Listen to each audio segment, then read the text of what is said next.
Assalamualaikum. Hai, nama saya Adriana. Saya kaunselor awak pada hari ini. Boleh saya tahu nama awak? Okey, Aisyah. Aisyah sihat? Okey, Alhamdulillah sihat. Jadi, saya sebagai kaunselor Aisyah pada hari ini. Jadi, sebelum kita memulakan sesi kaunseling kita lah, saya nak jelaskan beberapa perkara kepada Aisyah. Sesi kaunseling kita akan berlangsung selama 20 ataupun lebih bergantung kepada perbincangan kita. Sesi ini juga tertakluk kepada etika kerahsiaan, di mana apa-apa yang saja yang dibincangkan antara Aisyah dan saya adalah menjadi satu rahsia. Tapi jika ada tanda-tanda Aisyah akan menyakiti diri saya, maka saya berhak untuk memberitahu isu ini kepada orang pihak ketiga, keluarga ataupun orang terdekat Aisyah. Adakah Aisyah jelas? Okey, baik. Apa yang Aisyah rasa setakat ini?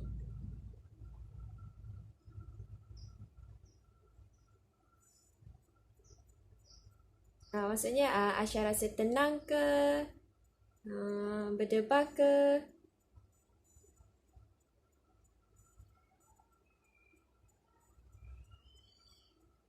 Tak senang. Stres. Okay. So Aisyah pernah tak berjumpa dengan mana-mana kaunselor atau sesi kaunseling sebelum ni?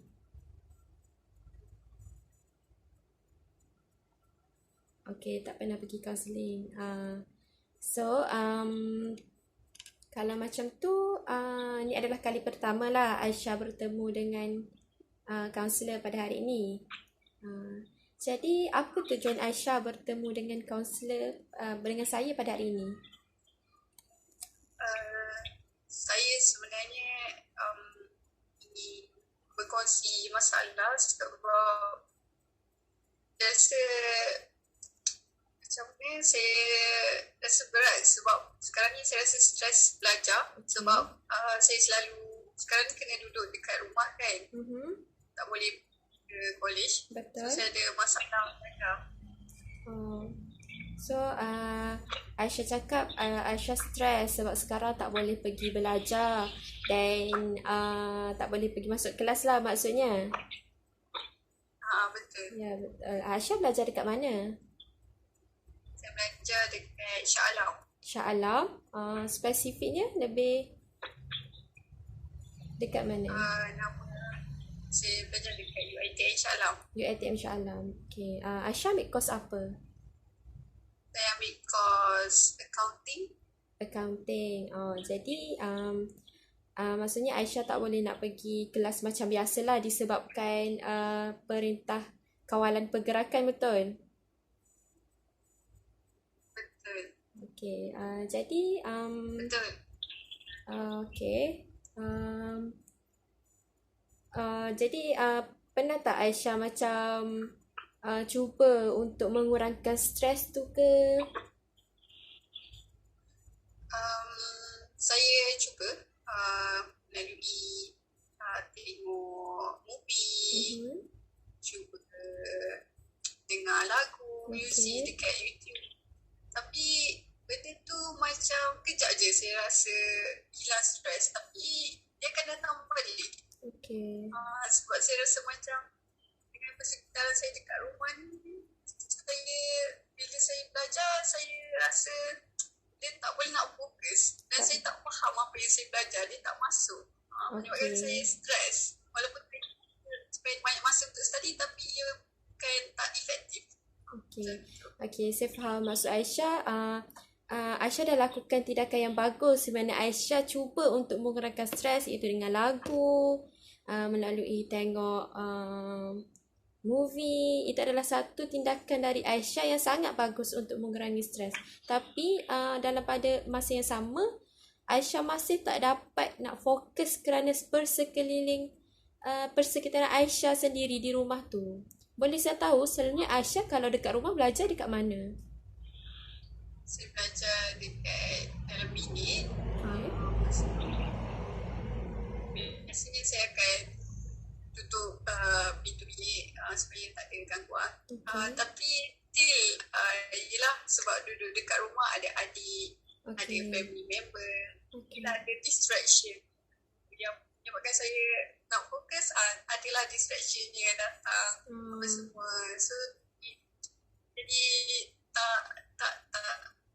tak best untuk saya belajar and stress lagi macam tu. Okay. Jadi apa yang saya dapat perhati kat sini, Aisyah ada masalah untuk fokus sebenarnya kerana persekitaran Aisyah yang tidak menyokong, dengan adik-beradik yang datang kacau, dengan family yang memanggil. Jadi pernah tak Aisyah memberitahu mereka untuk memberikan Aisyah ruang untuk belajar tu sendiri?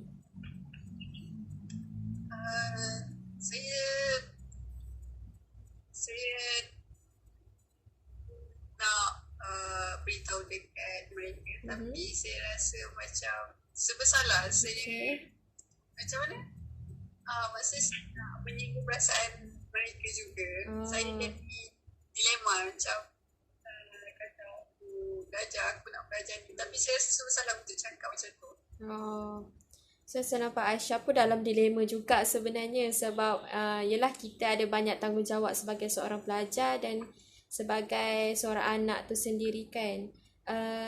Jadi Aisyah rasa apa langkah terbaik untuk Aisyah buat pada masa sekarang untuk fokus tu? Mungkin lah saya cuba belajar ketika mana waktu diorang tidur. Saya prefer untuk belajar waktu lepas malam. Maksudnya malam, waktu diorang tidur, saya boleh dapatkan suasana yang sunyi, tapi waktu tu ialah waktu yang saya mengantuk apa semua, saya ada masalah lain pula. Ya betul. Sekarang masa juga menjadi satu halangan untuk Aisyah tetap fokus untuk dalam pembelajaran tu sendiri kan. Pernah tak Aisyah macam tanya kawan-kawan lain ke macam mana cara mereka belajar pada dekat rumah pada masa sekarang? Pernah tak Aisyah tanya? Saya ada tanya kawan saya, tapi kebanyakan mereka juga mengalami perkara yang sama macam saya. Masalah fokus tu lah dengan persekitaran.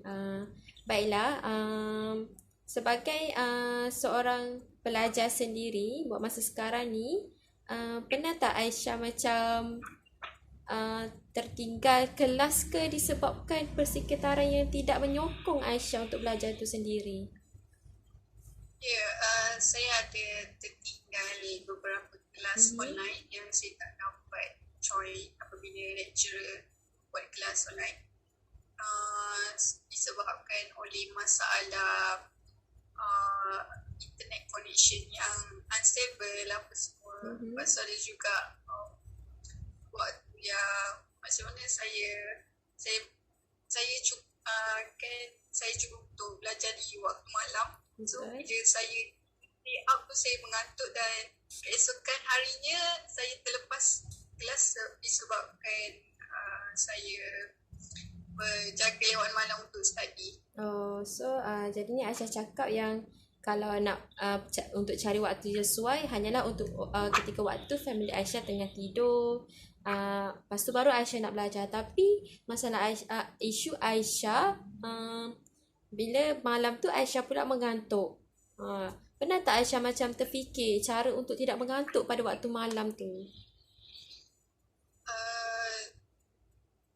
Saya ada cuba untuk minum kopi. Okay. Tapi dia hanyalah untuk beberapa few hours. Lepas tu still rasa mengantuk tu akan datang balik. Okay. Maksudnya contohkan Aisyah ada 24 jam sehari. Waktu apa yang paling Aisyah rasa sangat sesuai untuk Aisyah fokus tu? Saya rasa pada waktu awal pagi contohnya awal pagi, sebab saya pernah buat eksperimen ke atas diri Okay. saya sendiri. Bila saya bangun pagi tu dalam pukul 4 pagi macam tu, saya buka buku, saya cuba baca, dan bila saya tengok video video yang lecturer saya macam saya butuh, tapi yelah, kalau saya tidur waktu malam tu nanti saya jadi terbangun untuk pukul 4 pagi tu. Macam tu. So Aisyah cakap yang waktu pagi, which is sangat pagi, pukul 4 pagi tu adalah waktu yang sesuai untuk belajar. Maka Aisyah buat eksperimen untuk diri sendiri untuk tahu sama ada waktu tu berkesan atau tidak. Jadi adakah betul? Betul. Okey. Jadi pada waktu tersebut Aisyah boleh fokus tanpa ada sebarang gangguan daripada family kan? Kalau Aisyah merasakan itu waktu yang sesuai untuk belajar, adakah benda itu berlaku setiap hari ataupun hanya hari-hari tertentu saja? Hari-hari tertentu saja. Okey. So jadinya Aisyah dah mengambil satu langkah yang bagus, which is Aisyah cuba untuk tolong diri. Aisyah berusaha untuk positifkan diri, cari waktu untuk tetap fokus dalam pembelajaran tu sendiri. Tapi masalah Aisyah sekarang adalah pengurusan waktu tu juga sebenarnya, which is Aisyah perlu kenal diri dan cari waktu yang selain daripada pukul 4 tu, waktu yang mana lagi yang lebih sesuai untuk Aisyah belajar sendiri. Adakah Aisyah jelas? Ya, jelas. Okey, jadi mungkin pendapat Aisyah, bolehkah Aisyah macam fahamkan keluarga yang Aisyah ni ada kelas untuk belajar, untuk fokus? Mungkin Aisyah boleh cuba. Macam mana? Saya cuba untuk berkomunikasi dengan mereka, maksudnya saya cuba untuk beritahu mereka keadaan saya. Okey. Tapi saya tidak tahu macam mana ingin fahamkan mereka. Saya takut kalau saya menyinggung perasaan mereka. Okey. Kata-kata Maksudnya Aisyah pernah cubalah tapi Aisyah takut untuk menyinggung perasaan. Okey, faham. Jadi kalau dekat rumah tu sendiri pernah tak macam ada isu dengan family ke disebabkan hal fokus dalam kelas ni? Pernah tak macam kena marah ke? Kena tersinggung ke? Pernah ke? benar. Macam mana tu?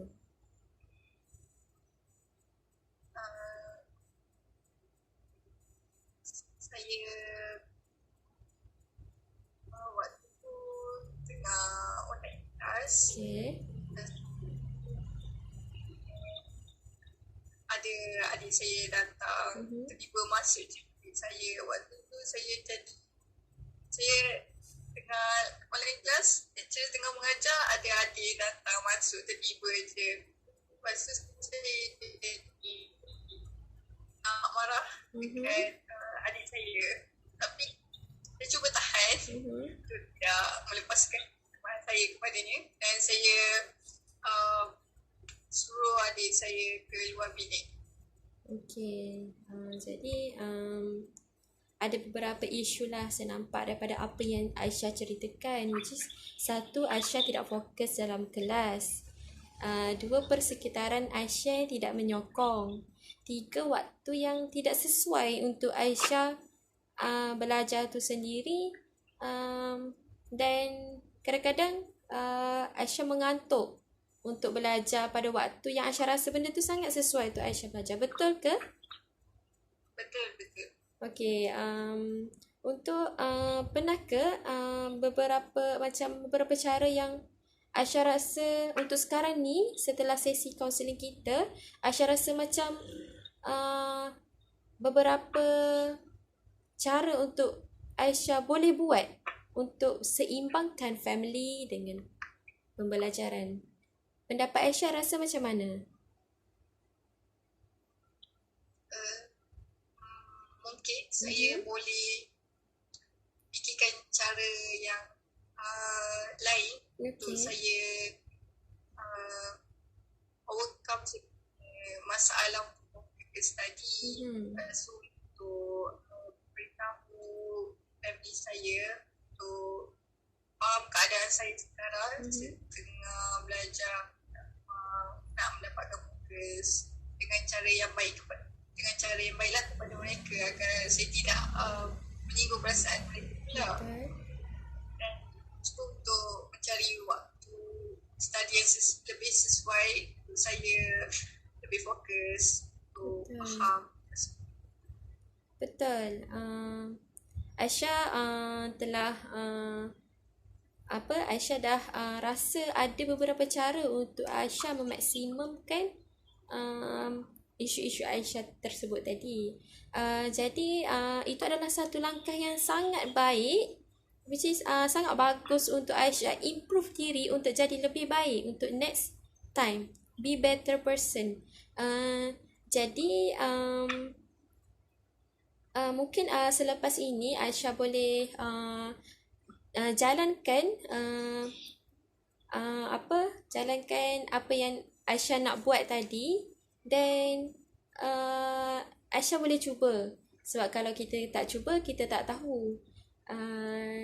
Jadi terima kasihlah Aisyah kerana datang meluangkan masa bertemu dengan saya, which is sangat bagus kerana Aisyah tahu Aisyah dalam ada isu, Aisyah ada stres yang tak dapat Aisyah rasa seorang-seorang, dan Aisyah datang jumpa saya, which is sangat bagus untuk menjadi seorang yang lebih baik pada masa hadapan tu. Jadi boleh saya tahu ke apa yang Aisyah rasa sekarang setelah menceritakan isu Aisyah tersebut? Saya rasa lebih lebih lega apabila saya berbagi masalah saya anak. Kerana dia macam ada satu benda dalam diri dan saya meluahkan dan boleh buatkan saya rasa lebih tenang walaupun saya ada masalah yang sedang saya lalui sekarang. Okay. So Aisyah merasakan satu beban telah jatuh daripada bahu Aisyah setelah menceritakan kepada saya pada hari ini, which is sangat bagus untuk diri kita sentiasa positif walaupun sedang menghadapi stres tu sendiri. Jadinya saya mengucapkan tahniah kepada Aisyah kerana melangkahkan kaki sangat bagus untuk berjumpa dengan kaunselor pada hari ini. Jadi terima kasih Aisyah kerana meluangkan masa, dan insya-Allah kita akan berjumpa lagi untuk jika Aisyah ada isu untuk dikongsikan bersama saya. Which is saya sedia saja untuk mendengar dan sama-sama kita bincangkan isu tersebut. Jadi Aisyah, terima kasih dan tahniah kerana berusaha untuk menjadi orang yang lebih bagus. Be better. Okay Aisyah, terima kasih. Sama. Terima kasih juga ucapkan kepada Cik Adriana kerana sudah meluangkan masa untuk mendengar luahan hati saya ini. Okay. Terima kasih. InsyaAllah. Assalamualaikum. Waalaikumsalam.